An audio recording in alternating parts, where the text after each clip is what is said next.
Assalamualaikum warahmatullahi wabarakatuh. Assalamualaikum. Alhamdulillah wassalatu wassalamu ala Rasulillah Muhammadin sallallahu alaihi wasallam.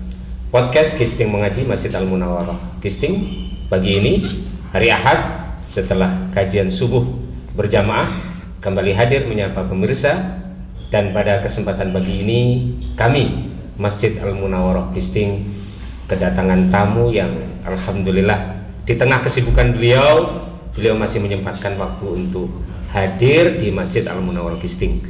Kita harapkan beliau bisa memberikan manfaat, dan kita berdoa semoga Allah memberikan keberkahan terhadap ilmu yang telah Allah amanahkan, sehingga juga masyarakat Tanggamus akan mendapatkan manfaat dari ilmu antum. Nah, untuk tahap awal mohon antum memperkenalkan diri sehingga jamaah kami lebih mengenal antum, Ustaz. Tafadhal, Ustaz. Baik, terima kasih. Assalamualaikum warahmatullahi wabarakatuh. Waalaikumsalam warahmatullahi wabarakatuh. Sahabat Gisting Mengaji, ya, perkenalkan mungkin di awal ini saya perkenalkan diri dulu, ya. Nama Al-Qadri, ya, pendidikan memang S1 itu di Universitas Al-Azhar Kairo, Mesir. Itu tamat tahun 2010, Pak. 2010. Oke, kemudian karena memang masih ingin belajar lagi, itu diteruskan kemudian di Institut Ilmu Al-Quran Jakarta. Itu tamat tahun 2015. Kemudian memang kegiatan sehari-hari ya emang intinya itu di kampus UM Pringsewu, ya, sebagai dosen di Fakultas Syariah seperti itu, dan di samping itu juga ada sebagai penyuluh agama di Kementerian Agama Kabupaten Pringsewu dan lain sebagainya. Oke, itu Pak. Awal itu. Insya Allah jamaah sekalian masih akan bisa bertemu beliau, apalagi nanti kalau putra putrinya kuliah di Universitas Muhammadiyah Pringsewu, Insya Allah akan bertemu dengan beliau juga nanti. Di Fakultas Syariah. Di Fakultas Syariah, Ustaz, ya. Iya. Gini, Ustaz. Bahwa di tanggal 30 Oktober kemarin masyarakat bangsa kita memperingati satu peristiwa di mana terjadi peristiwa yang dikenal dengan G30 SPKI, sehingga pada hari itu kemudian banyak yang bendera setengah tiang sebagai wujud daripada mengingat kembali kelamnya sejarah itu, kesedihan. Iya. Kemudian di tanggal 1 Oktober itu kita memperingati Hari Kesaktian Pancasila. Dan sekarang kita berada di Rabiul Awal, di mana umat muslim di Indonesia itu mengekspresikan kecintaan kepada nabinya, Nabi Muhammad sallallahu alaihi wasallam. Nah, ini Ustaz, mohon nasihatnya Ustaz. Bagaimana sih sebenarnya Rasulullah sallallahu alaihi wasallam sebagai uswah hasanah bagi perilaku kita di dalam hidup pribadi, keluarga, berbangsa dan bernegara, sehingga uswah ini juga akan memberikan panduan untuk kemaslahatan kehidupan pribadi, keluarga dan berbangsa. Mohon nasihatnya Ustaz. Bagaimana uswah kita terhadap Rasulullah sallallahu alaihi wasallam? Oke, baik. Terima kasih Bapak atas pertanyaannya tadi, ya, terkait tentang kita memang sudah masuk ya di bulan, yaitu bulan yang baru, yaitu bulan Rabiul Awal, di mana di bulan Rabiul Awal itu Nabi kita Muhammad SAW lahir ke muka bumi ini dan diutus oleh Allah Subhanahu wa Ta'ala. Tentu pertama yang ingin kita jelaskan adalah bahwa dengan hadirnya baginda Nabi besar Muhammad SAW ke alam semesta ini itu menjadi rahmat, ya. Menjadi rahmat bagi siapa? Bagi bukan manusia tapi juga bagi semesta alam.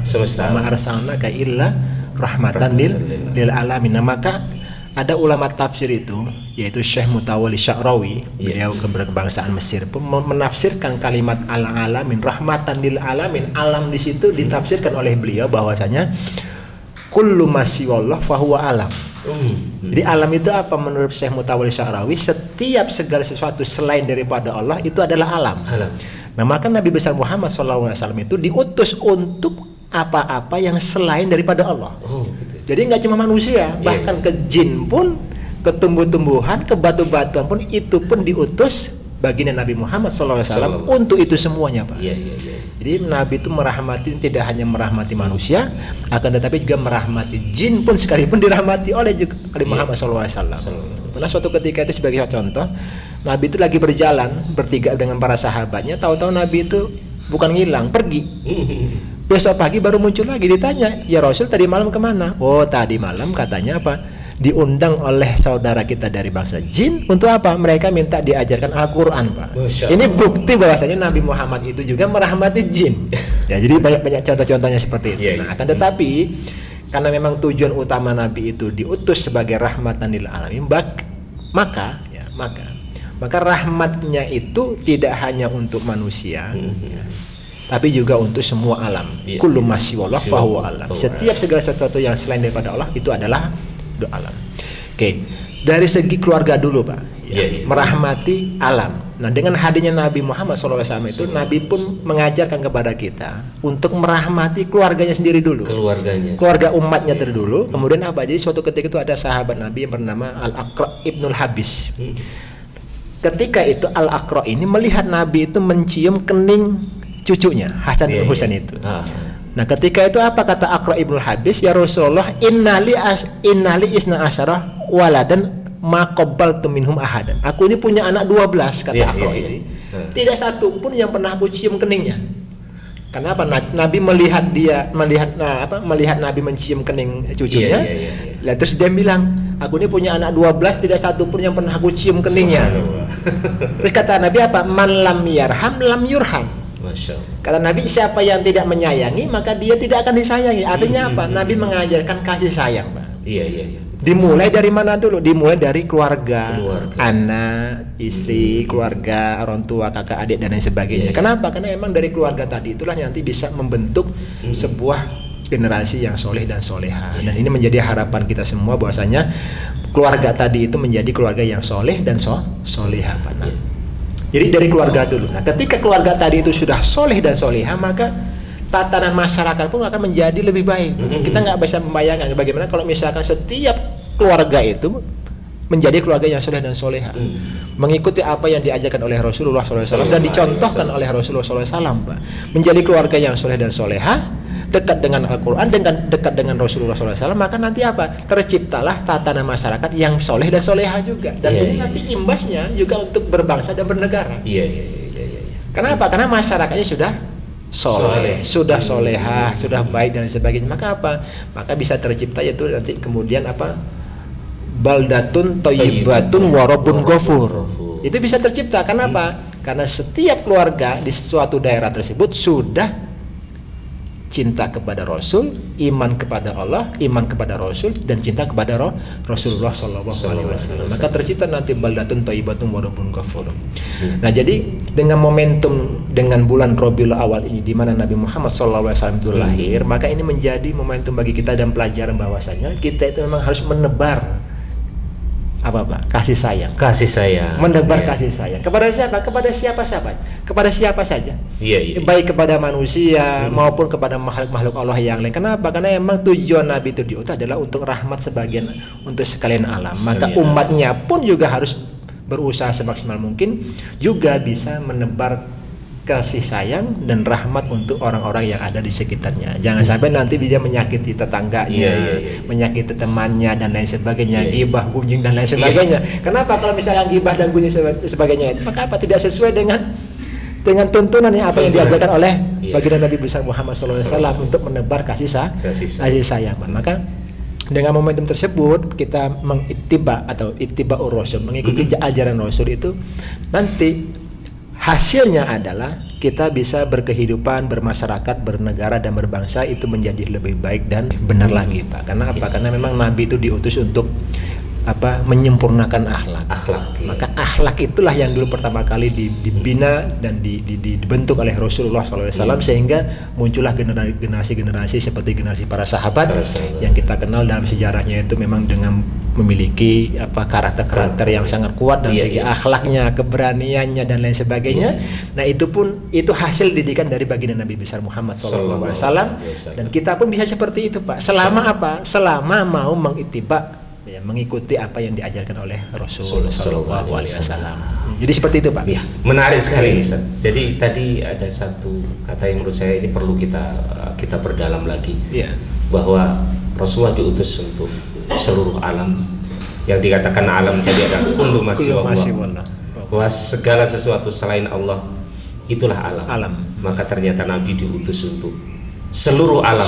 Jadi Ustaz menyebutkan untuk tumbuh-tumbuhan, untuk alam ini, untuk keluarga kita. Masya Allah, indah sekali Ustaz ya. Bahkan ada pernah Pak, sebatang pohon kurma yang dulu dipakai untuk nyenderan Nabi khutbah, karena udah dibikin mimbar yang baru, kurma tadi nggak dipakai lagi pakannya. Lagi khutbah Nabi, kurma itu nangis Pak. Itu Nabi mendengarnya, sahabat mendengarnya, Nabi pun tahu, oh ya itu pohon kurma yang nangis. Akhirnya Nabi pun turun dari mimbar, Nabi mengelus-elus pohon kurma tadi dan diajak ngobrol Pak. Udah jangan nangis, mau jadi kurma di dunia atau di akhirat nanti di surga? Ya sudah, di surga ya sudah. Selama itu, sejak itu kurma tadi nggak pernah nangis lagi Pak. Nggak kebayang kalau misalkan Nabi nyuekin nggak menggubris pohon kurma yang nangis tadi. Mungkin sampai hari kiamat, sampai sekarang ini mungkin dia masih nangis juga.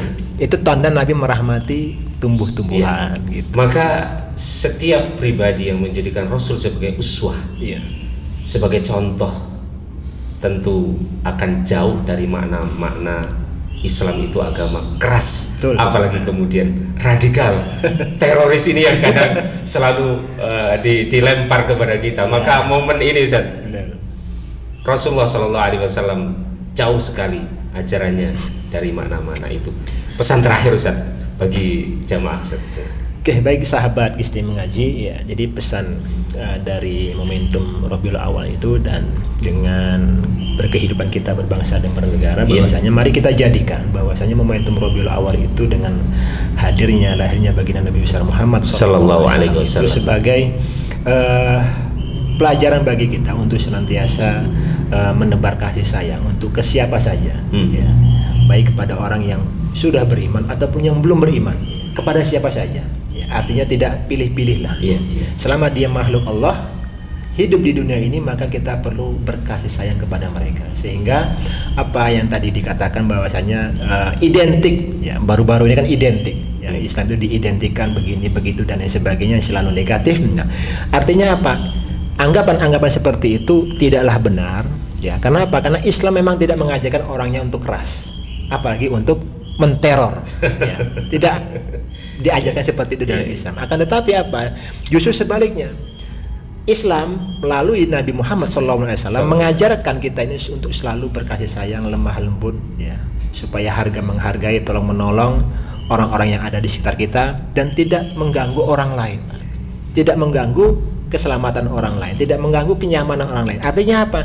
Masing-masing punya jalannya masing-masing, punya agamanya masing-masing. Mereka beribadah dengan agamanya mereka, silahkan. Kita juga beribadah dengan agama kita, silahkan. Jadi hidup itu seperti itu indah Pak. Jadi dengan mengittiba'ur Rasul, mengikuti Rasul, ajaran-ajaran beliau, maka semoga dengan yang ittiba'ur Rasul tadi itu, maka kehidupan kita bermasyarakat, berbangsa dan bernegara akan lebih baik lagi. Kalau orang mengatakan dia bisa maju dengan meninggalkan agamanya, justru Islam sebaliknya Pak. Kita bisa maju itu karena kita memegang teguh agama kita. Nah, agama kita apa pondasinya? Yaitu Al-Quran dan Sunnah Rasulullah. Maka orang yang meninggalkan dua pusaka ini, jangankan bisa maju Pak, boro-boro bisa maju malah semakin ambruk dia. Orang bisa maju dengan meninggalkan agamanya, akan tetapi kita tidak. Islam justru sebaliknya, orang berpegang teguh dengan agamanya, Al-Quran dan Sunnah dia pegang, maka selama ia berpegang teguh dengan Al-Quran dan Sunnah, maka dia bisa maju dengan atas ridho dari Allah Subhanahu wa Ta'ala. Seperti itu.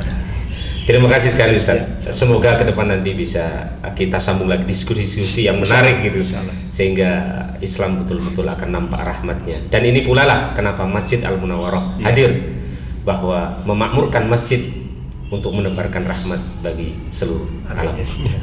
Demikian pemirsa podcast Gisting Mengaji Masjid Al-Munawwarah Gisting.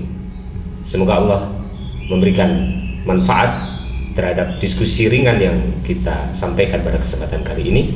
Aku qouli hadza astaghfirullahaladzim. Assalamualaikum warahmatullahi wabarakatuh. Waalaikumsalam warahmatullahi wabarakatuh. Jazakumullah. Ahsanal jazaa.